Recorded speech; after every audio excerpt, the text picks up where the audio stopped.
So this is worksheet 2, number 1, added example for today. There's 2 columns, one for the cosine and then one for r, which is 8 times the cosine.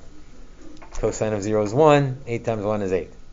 Cosine of pi over 6 is root 3 over 2, but I don't want to write that because I don't know what that is.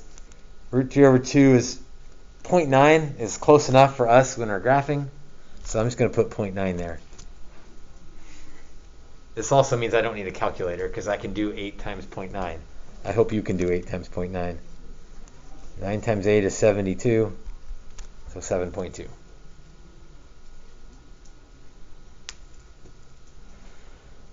See, cosine of pi over 3 is 1/2, or 0.5.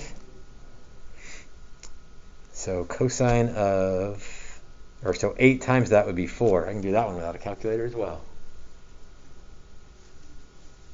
Cosine of pi over 2 be 0. Yeah, and 8 times 0 would be 0. Cosine of 2 pi over 3 is negative because it's in the second quadrant. Let's see, the x one is the short one, so that would be 1/2, so negative 1/2. So negative 4.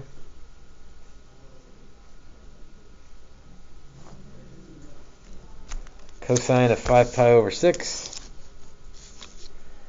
Let's see. Maybe someday I won't have to sketch the pictures. Definitely negative. Cosine is the x side, which is the long side, which is root 3 over 2. 8 times 0.9 is still 7.2. Don't forget the negative.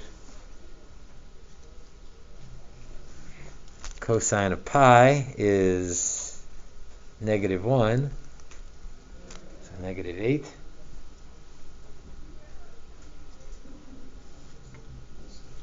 Now, let's be smart here. I don't want to go through all of these every single time. Once we get to pi for a cosine graph, those values just start repeating. So whatever it was here will be the same thing over here. So rather than to go figure out 7 pi over 6, it should match with 5 pi over 6. So I'm going to shortcut this one a little bit. Now be careful, this doesn't always work. I mean, it always works for cosine. But for sine, it might be something different. So you can use the symmetries, just be careful. 4 pi over 3, that'd be the same thing as 2 pi over 3.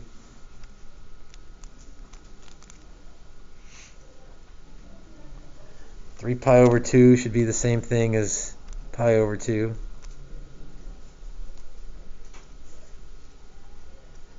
If you're getting nervous that this is really working, then do one for real. 5 pi over 3 would be right there. So let's see, that would be negative for sure. Cosine is the x side. That's the short side, so negative 1/2.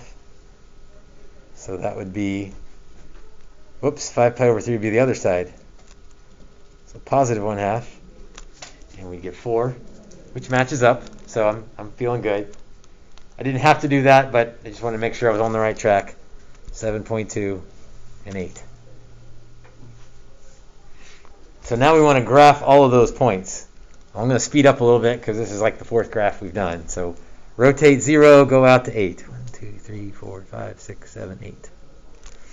I'm also not going to label the points because there's a whole bunch of points.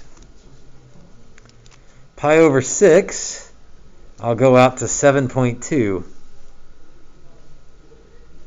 And again, this is why we didn't do decimals any more accurate than a tenth, because how can you tell if that's 0.1 or 0.2 or 0.3?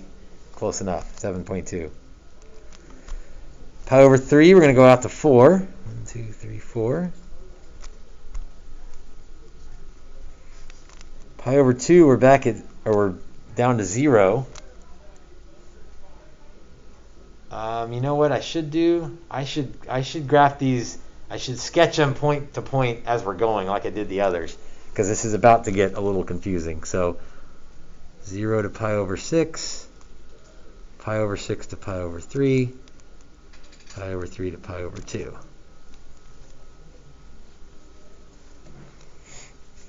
All right, left off at 2 pi over 3. So 2 pi over 3, but that's negative 4, so I need to shoot back out the other way.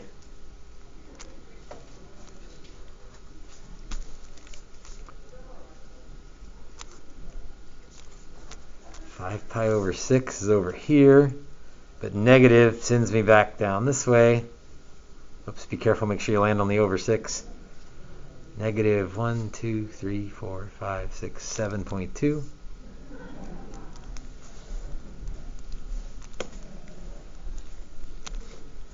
And then pi, negative 8. So rotate over here to pi. Now this looks funny because like, well, there is no graph over here. What's going on? Except that negative 8 means we back up. We land right there.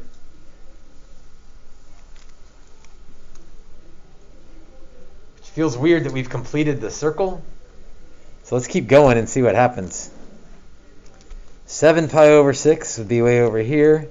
But then negative 7.2 would land me at this spot. So it's going to repeat and cover itself again.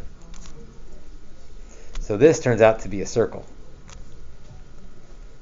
This sounds weird, but it'll make sense more tomorrow. It's also a one-petal rose because it fits the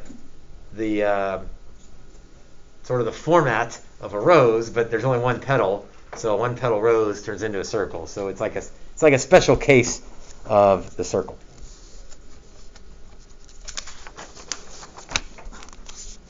All right, turn the page again. Number 2, this is a flat-out omit. Which means we should have not included this page. And then number 3 is Monday homework. So, recapping. Worksheet 2, which is what this is, you're doing number 3. On worksheet 1, you're doing numbers 3 through 6. So we're hopping all around the place, but you're only doing 3, 4, 5, 6, and then number 3. So 5 problems for tonight's homework. I know this is new, maybe a little tricky, but first day, we're just getting used to it. So try these, is what I'm pleading with you to do. Tomorrow we'll go over some more. It'll start to click better. And really, there's not much new tomorrow. We're just going to assign some names to the shapes that we've already drawn. We've kind of already done that. So not a whole lot new tomorrow, just more practice graphing, more practice on Wednesday, and then test on Thursday. So we've covered most of it already.